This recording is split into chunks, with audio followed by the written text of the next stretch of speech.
Before drones, before precision missiles, before modern air power, there was a war where the helicopter became everything. They didn't just support the fight, they rewrote how wars are fought. The Vietnam War wasn't just fought on the ground. It was fought in the skies, over jungles and rice paddies, in machines that redefined modern combat. Helicopters became more than tools. They became lifelines, moving troops, evacuating the wounded, providing fire support, and searching enemy territory.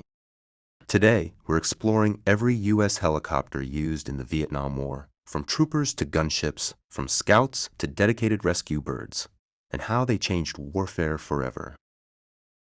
Number 1, Bell UH-1 Huey, which was the icon of Vietnam.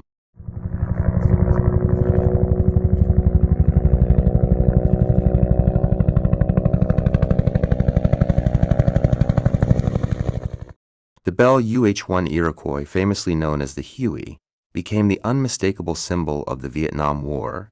Before Vietnam, armies moved slowly through roads and jungle paths. The Huey shattered those limitations by allowing troops to be inserted directly into combat zones, deep inside hostile territory. The Huey was one of the most versatile aircraft ever built. It was the air assault troop transport, a medical evacuation, medevac, and cargo and supply transport. The Huey was a command and control platform. It also had armed escort and gunship roles. For soldiers on the ground, the sound of a Huey approaching often meant reinforcements or survival. It could land in jungle clearings under fire, unload troops, and lift off within seconds. Thousands of Hueys served in Vietnam. It established modern air mobility and air assault doctrine. This helicopter influenced the design of utility helicopters worldwide. The Huey wasn't just part of the war, it defined it. Number 2, Bell AH-1 Cobra, which was the first true attack helicopter.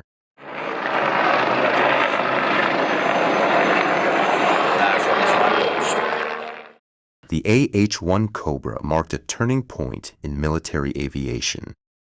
Early in the war, transport helicopters were armed for self-defense, but adding weapons made them heavier and less effective.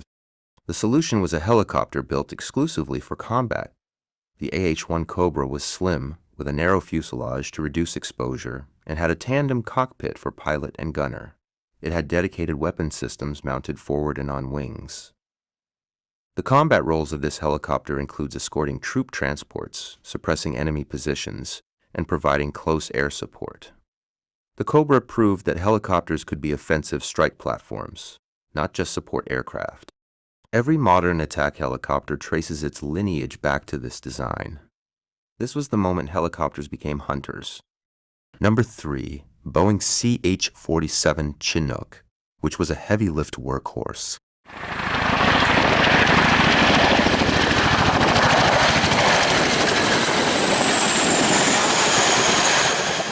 The CH-47 Chinook was the logistical backbone of the Vietnam War. What made it unique was its tandem rotor design gave it exceptional lifting power and stability, allowing it to carry loads other helicopters simply couldn't. Chinook handled various missions, including transporting large numbers of troops and moving artillery and vehicles. It was supplying remote fire bases and recovering damaged aircraft. Vietnam's terrain made roads unreliable or non-existent. The Chinook became the only way to sustain forward positions. The legacy of the Boeing CH-47 Chinook remains in active service decades later. It is proven in every major conflict since Vietnam and is one of the most successful helicopters ever built. If the Huey was the heart, the Chinook was the muscle. Number 4, OH-6 Aloch, which was a scout and observation helicopter.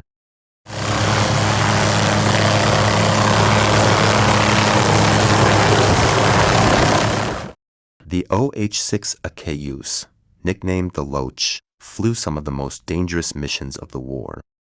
The Loach operated low and slow, intentionally exposing itself to enemy fire to reveal hidden positions. Key missions of this helicopter include reconnaissance, target acquisition, hunter-killer team operation, S-artillery, and airstrike coordination. The Loach was lightly armored and highly exposed. Crews relied on agility and awareness rather than protection. Many major engagements began with the Loach spotting enemy forces first. Despite its size, it played an outsized role in battlefield intelligence. This was reconnaissance at its most personal and perilous. Number 5. Sikorsky CH-54 TAR, also known as the Sky Crane.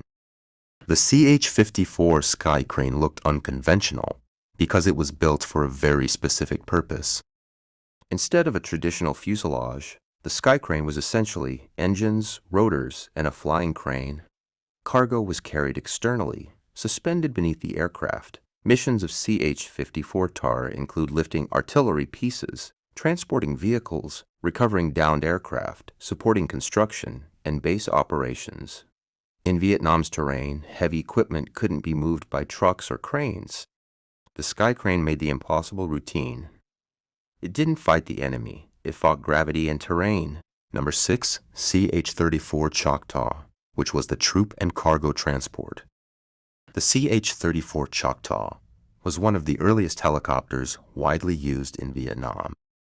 Before turbine-powered helicopters dominated the battlefield, the Choctaw handled troop transport, supply missions, and casualty evacuation. Limitations of the Choctaw were piston engine design, slower end, less powerful than later helicopters. It often had higher maintenance demands. The CH-34 helped prove the viability of helicopter-based warfare, paving the way for more advanced designs like the Huey. It was the bridge between experimentation and full air mobility dominance. The machines we've covered were more than metal and engines. Pilots, door gunners, medics, and crew chiefs carried lives, memories, fear, and duty into every mission. For soldiers on the ground, helicopters were lifesavers. For crews in the air, every mission was a test of skill and courage. And for the world, these flying machines forever changed warfare. If you enjoyed this journey through rotary wing history, subscribe to our channel for more deep dives into military technology, combat history, and the machines that shaped modern warfare. Let us know in the comments which helicopter you found most fascinating. And please don't forget to like and share.